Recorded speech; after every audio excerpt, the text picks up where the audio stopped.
There's a pretty one, Ulysses.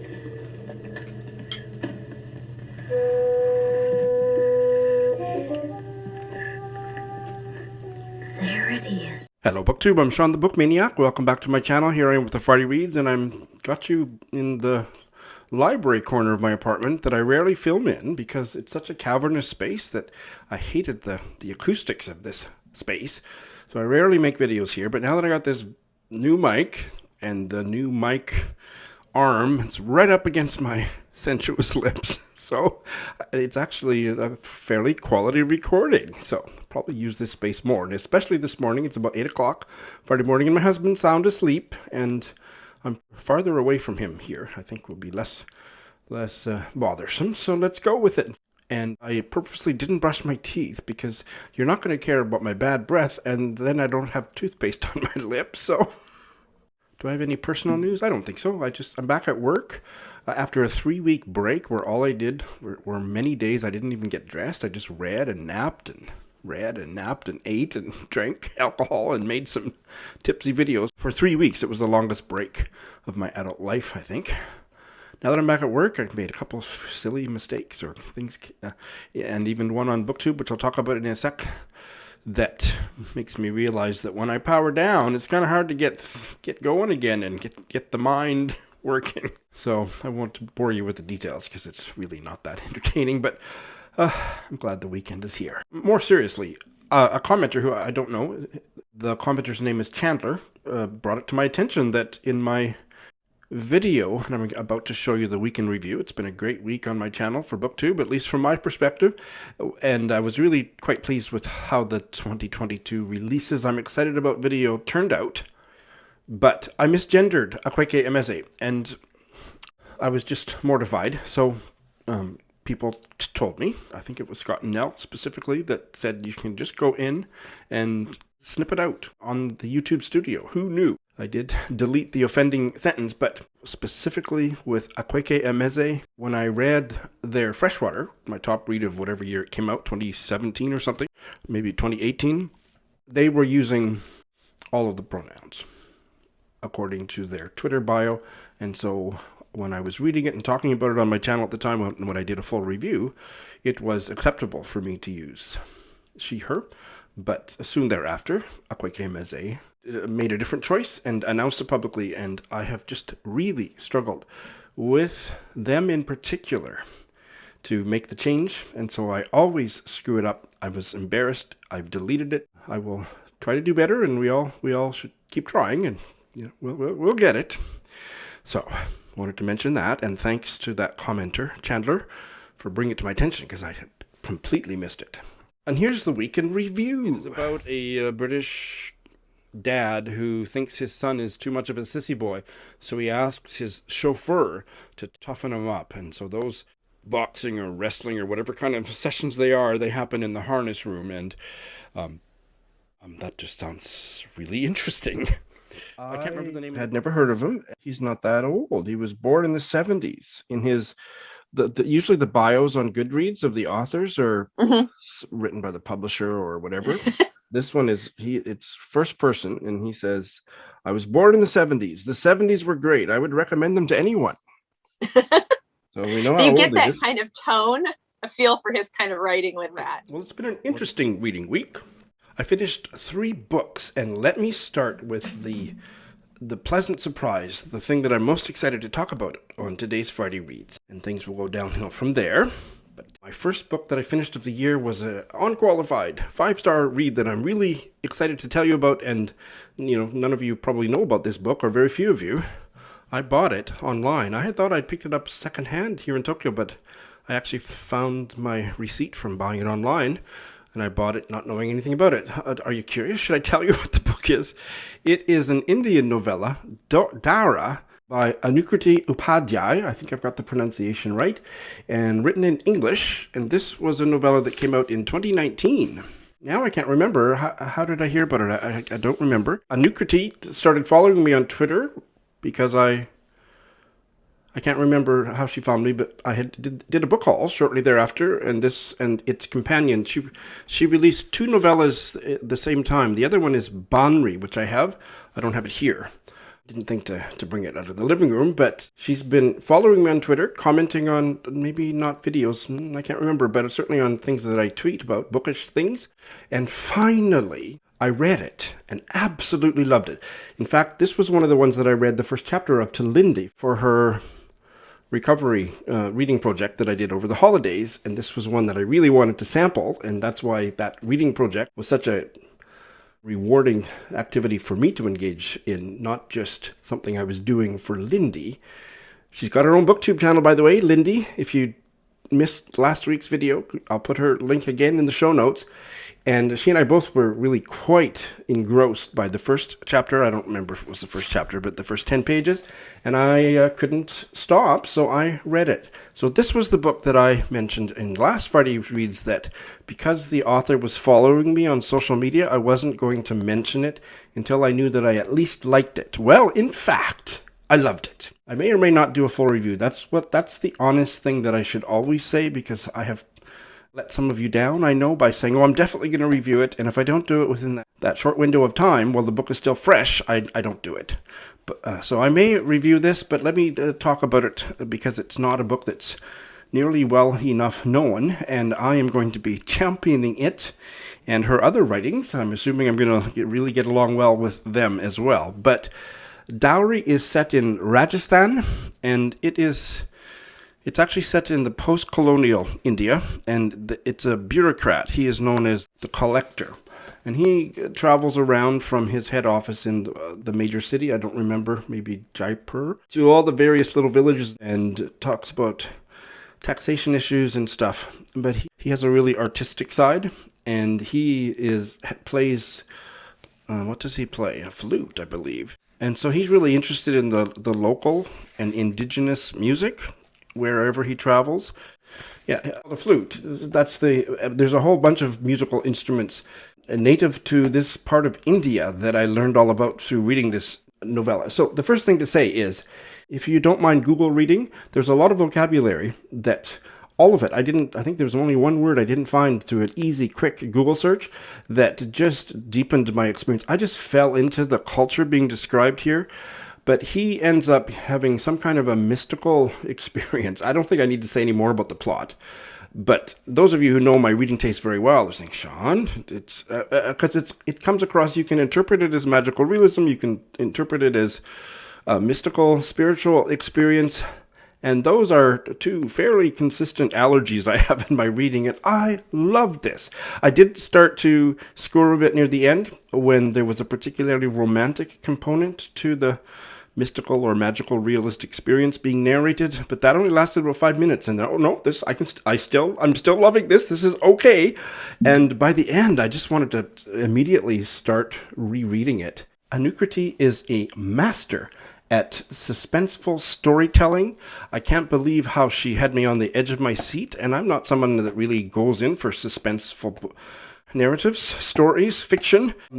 There was so much more to it that it made me think about colonialism, anti-colonialism, the land, music. Oh my God, it was just so rich. I can't believe she had so much going on in this little novella, and that I loved it after it sat on my shelf for more than 2 years.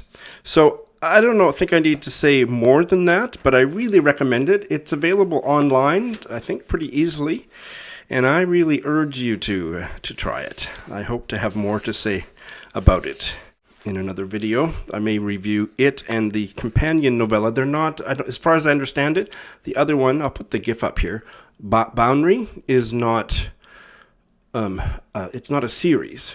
So I'm pretty sure that's true. But maybe after I've read it, and I don't think I'm going to wait very long, I'm certainly not going to wait another 2 years to get to that one. I'll do a review of the two of them or something. Or maybe I might invite the author to come on the channel and have a chat with her about it. She is really interesting.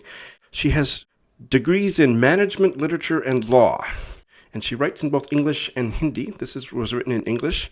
She used to be a global investment bank compliance and risk officer. She lives in Mumbai part-time and Singapore part-time. Oh, I'm so excited about this book. All right, well, I'm having the same old trouble with my old iPad. It just keeps quitting, so I'm going to have to do the rest just from memory. I've spent 10 minutes trying to get my second iPad to work so that I can refer to it, and I'm giving up. I'm just going to do it. I'm not going to remember things. I'm going to have to put them in textually. The other 2 books I finished were not nearly as successful. Let me move on to the other book that I started on New Year's Day. It's a indigenous novella from Canada, Manikanetish by Naomi Fontaine, and I don't remember the translator's name, something Flotow, and I really didn't care for it. I've decided in 2022 that when I don't get along with a book that comes from a marginalized community, maybe especially from indigenous communities, that I will not be giving star ratings. But I will tell you about the book and my thoughts, but I didn't give it a star rating. It is about a Innu woman who comes back to the Innu nation on Labrador. Do we say in Labrador? I don't know the geography. I think Labrador is a island, so we'd say in. Anyway, to teach high school, and she's kind of at loose ends. She teaches a bunch of kids. And what I immediately found dissatisfying, and then maybe by later that first week when I talked about it in my Friday reads, I thought, I think it's going to be okay, was that it was too flimsy. The thing that bothered me the most was I didn't get any sense of the setting. None. It read like a really well-written journal. And so I didn't get a sense of the characters. I didn't get a sense of the setting. I didn't get a sense of the cultural context for these kids. But there was a lot of episodes that, I could see she was a nice person, the narrator. She wanted to help the kids, but there was nothing to grab hold of for me. There was parts of it that were so cliched that it just read like a bad episode of Glee with purportedly indigenous characters. It had potential. It didn't work at all for me. And neither did this Japanese novel, Tokyo Ueno Station by Miri, translated from the Japanese by Morgan Giles. Now I've remembered the poor translator's name and I'm going to trash the book. No, I'm not going to trash it. It didn't land for me. In a similar way, no, not in a similar way, the setting was the only thing that I really enjoyed. So this old homeless guy lives in parks around Ueno Station, and it was very vividly drawn, the setting. So no, the exact opposite of Manikanetish. But nothing else worked. I didn't care about the characters. It was sad, but I didn't get invested in his life story. He had a very sad life, and it felt almost like trauma porn by the end, like because I didn't care. Like I knew I should be feeling something, but I wasn't feeling anything. But it drew not only the physical setting, but the historical setting, because he lived a long life and had various connections with pivotal moments of Japanese history. That was overdone, I thought, by the end. It started to get a little bit, Forrest Gumpish. He happened to be there, or people from his family all happened to coinciding with the tragic moments in recent Japanese history, and I didn't like it. So those are the ones that I've finished. I've started 3, and these are all very positive. So I started Shipwrecks by Akira Yoshimura, translated from the Japanese by Mark Ely. This is wonderful. I've only read 2 chapters, but it's really, really engaging. And unlike some of the flops in this Friday Reads, this one is incredibly engaging, very vivid, and I was just sucked in by about page 4. It is set in medieval Japan, in a coastal village. In fact, it may even be set on a Japanese island off the coast. I haven't gathered that quite, but I think I saw somebody else talk about it that way. This coastal village is so poor that there's 2 things that flow from that. One is they sell themselves to a neighboring community a little bit inland for 3-year contracts of labor to get the lump payment for that labor, that indentured thing, to feed their families. Their families buy their food from that same community, but otherwise they don't have money, and they subsist on whatever they can catch in the ocean. So half or more of the village is always gone because they're indentured out. So there's lots of kids and there's lots of old people and not a lot of men and not very many women in this community. Isaku is 14. He knows that he will probably, and his dad is currently out on a 3-year thing, so they won't see him for 3 years. And he's with his mother, who is really strict, violent with him. I don't know that she's going to end up being a villainous character, but she is scary. I'm scared of her already. And then the other thing is that over the previous decades or centuries, I'm not sure, this community has really benefited whenever there's a shipwreck and they get a lot of the stuff, the spoils, whether it's food or drink or furniture or whatever, things they can sell to the other communities, jewelry, whatever, and that has kept them going. So they are so dependent on the shipwrecks that they have a festival and a kind of a ceremony that they do. Just fascinating. And this is really starting out good. When was it published? In 1982 in Japanese and translated in 1996. I can't remember who told me about it, but I'm sure glad I found out about it because it's shaping up to be one of the better. I don't get along with most Japanese literature, let's be honest. It just doesn't resonate. This one really is. I have also started the Algerian novel, which is part of, this month is Algeria for Invisible Cities. Children of the New World by Assia Djebar.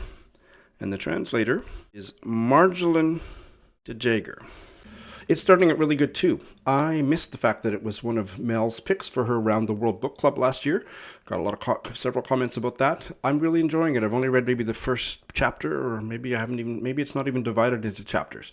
But I've read a chunk at the beginning and am really impressed. I like the writing / translation. As far as I can tell, the protagonist is this young Algerian woman, and I'm not sure at what stage during the Algerian Revolution, but it's certainly a war-torn setting.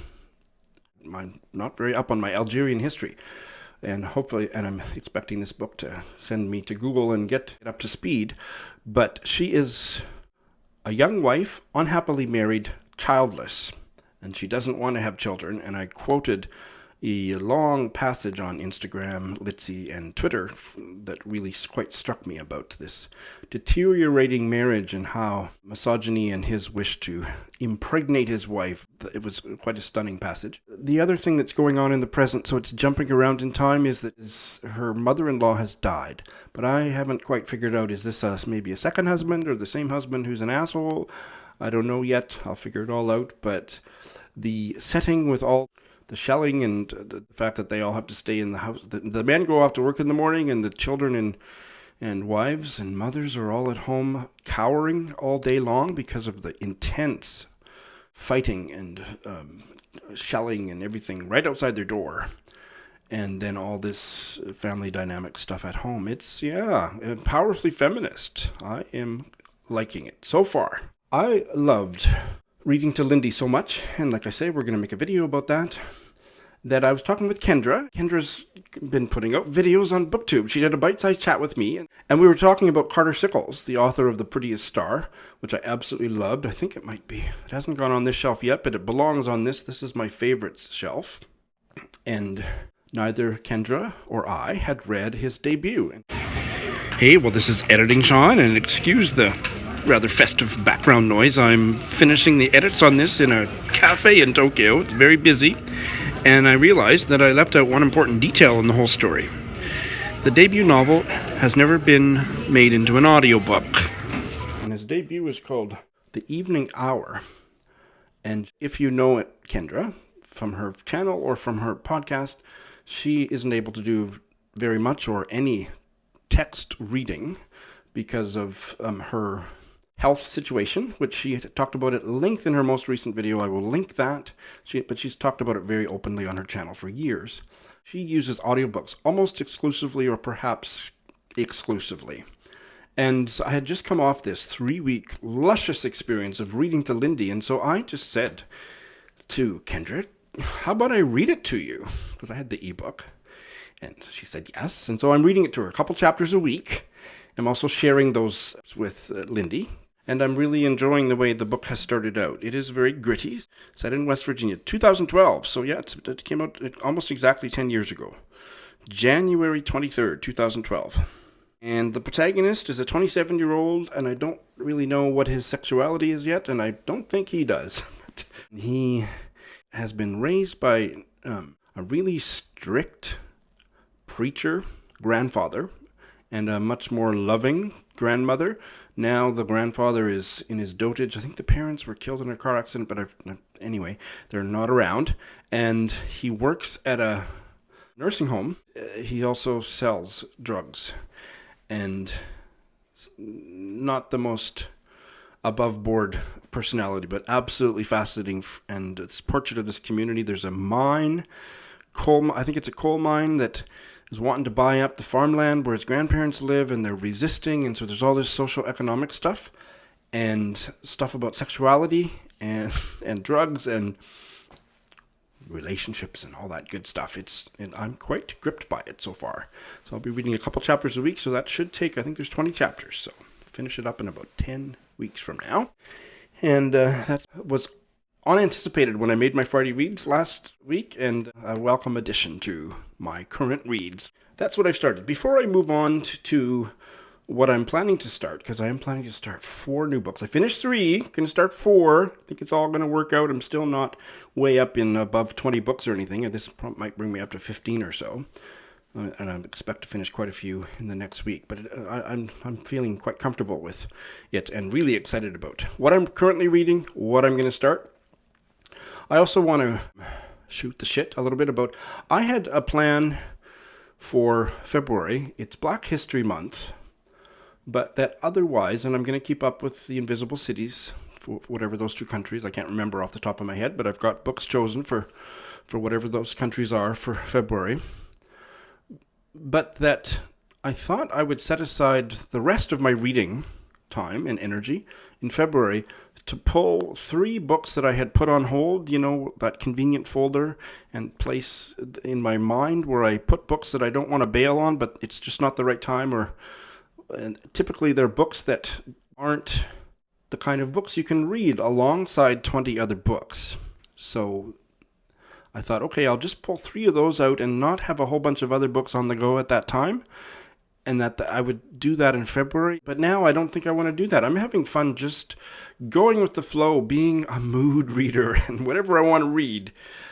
So I don't think I'm going to do that. It's not that I don't think I'm going to try those books later, but I don't think I'm going to concentrate on that. I want to just follow my nose in February. So that feels good. I don't want to make any black and white statements about I'm not going to do any more readathons. No, I tried that last year or maybe the year before, and it lasted about 10 minutes before. No, I love doing readathons. What are you talking about? But, finding a certain level, maybe a different balance. I'm not doing buddy reads, and maybe I'll do readathons, but less whole hog and still keep a bunch of other books, because good Lord, I've got all these books that unless they happen to fit into a readathon, I don't get to. So I want to get to more of them. So that is a good segue into telling you about the books that I'm planning to start this week. I'm going to do one more book for Japan in January, or January in Japan. Why don't I have that in my head? Let's think about it logically. I think it's Japan in January.